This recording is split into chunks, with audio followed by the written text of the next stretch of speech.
पिता खुद धूप में खड़े हो संतान के लिए छांव बनाते हैं। पिता संतान की खुशियों हेतु खुद की खुशियां भूल जाते हैं। पिता खुद की थकान को नकार कर बच्चे को कंधे पर घुमाते हैं। पिता संतान की जीत के लिए खुशी से खुद को हार जाते हैं। पिता स्वयं भूखे रहकर भी बच्चे को पकवान खिलाते हैं।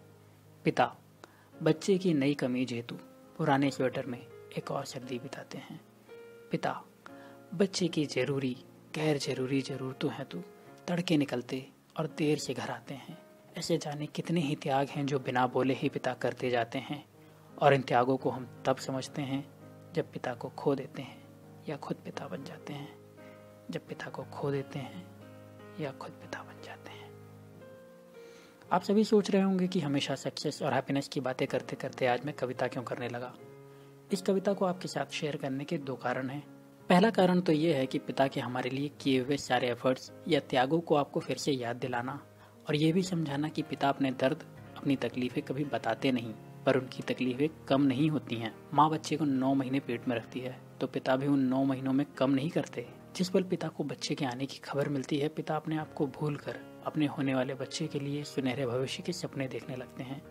वो खुद के पहले सिर्फ बच्चे को देखते हैं, और इसलिए पिता भी उतने ही महान है जितने की माँ। दूसरी बात जो मैं आपको बताना चाहता हूँ वो ये है कि आप माने या ना माने, आपकी जिंदगी के सबसे इम्पोर्टेंट टीचर सिर्फ पिता हैं।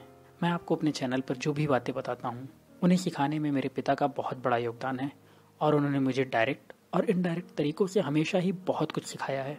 हो सकता है कई बातों पर आपका और आपके पिता का मतभेद हो, और जो भी बातें आपको आपके पिता बताते हैं वो आपके हिसाब से प्रैक्टिकल ना हो, लेकिन मैं आपको यही सलाह दूंगा कि उनकी हर बात को आप सुनिए जरूर और उस बात को याद रखिए, क्योंकि कई बार आप उनकी बताई या सिखाई बातों को समझने लायक मैच्योर नहीं होते हैं, और आपको उनकी कही बातें सालों बाद समझ में आती हैं। कई बातें ऐसी हैं जो मुझे मेरे पिताजी ने 10, 15 या 20 साल पहले सिखाई थी, लेकिन तब वो मुझे समझ नहीं आई, और अब उम्र बढ़ने के साथ उन बातों का मतलब भी समझ में आने लगा है।